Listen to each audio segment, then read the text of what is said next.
Hi everyone, and welcome back to my YouTube channel where we discuss everything mental health. Today's topic is signs you lack self-respect.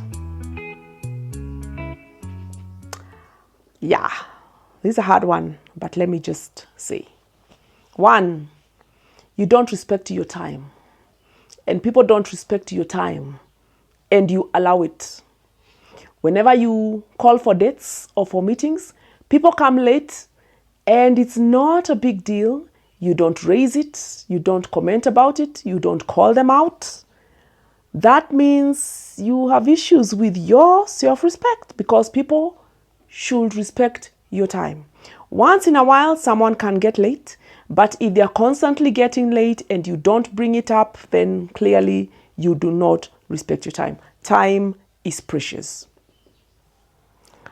Another thing, people dismiss your feelings and you don't stand up against that.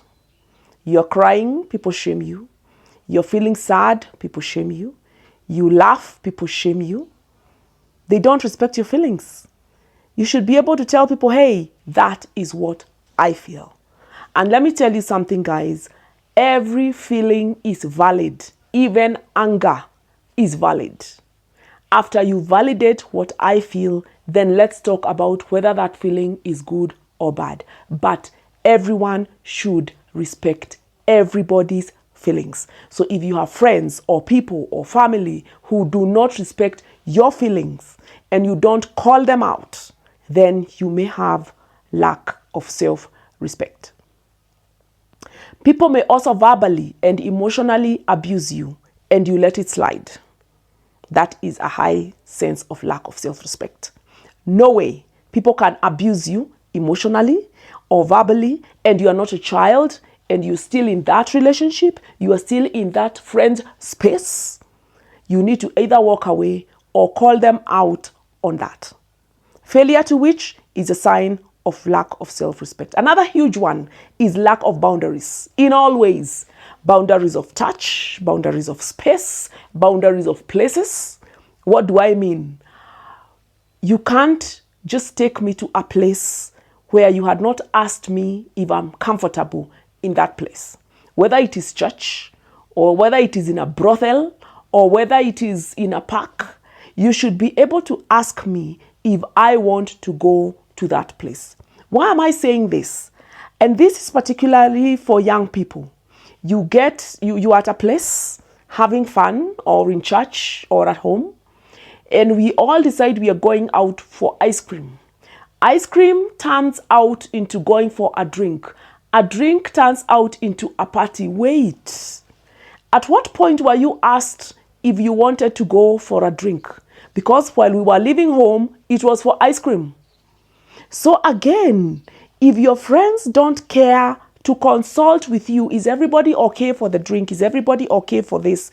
Then there may be boundaries being crossed and there may be an element of lack of self-respect because it's always important to confirm that everybody is with the flow.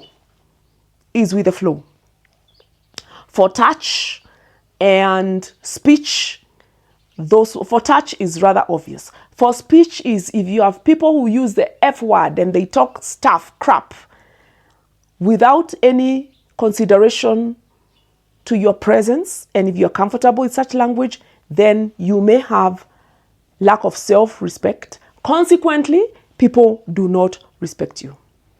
Then there's the issue of constant negative criticism. If you're always being negatively criticized and not constructively, then people may have zero respect for you because you have allowed it. So you have no respect for yourself. If people are also negative on your goals, on your dreams, they may say they are your friends, but they don't support your dreams, your goals, your ambitions. They're always shooting them down or shaming you or throwing shade. They may have zero respect for you. If people are always invalidating your opinion and dismissing your opinions, then they may have zero respect for you. Because if people respect you, then we agree to disagree. We don't have to agree on everything. But if people are dismissing you, you are talking, no one is listening, people move on like you are not saying anything, then you need to check about your level of respect. Because if you allow that to go on, then something really is the matter. The other thing is no apologies. You don't get apologies. People come late, they don't apologize. They don't show up, they don't apologize. They need to leave early and they came late. They have zero chills, no courtesy, no apologizing. They don't do what you ask them to do, no apologies. Then maybe you are at that point where you lack self-respect and you have allowed people to disrespect you. And finally, when people take more than they give, and yet they can give more, I can understand. There are people who take more from us than they give because they don't have. They don't have. It may be materially, it may be emotionally, it may be spiritually. Sometimes we take more than we give because we don't have.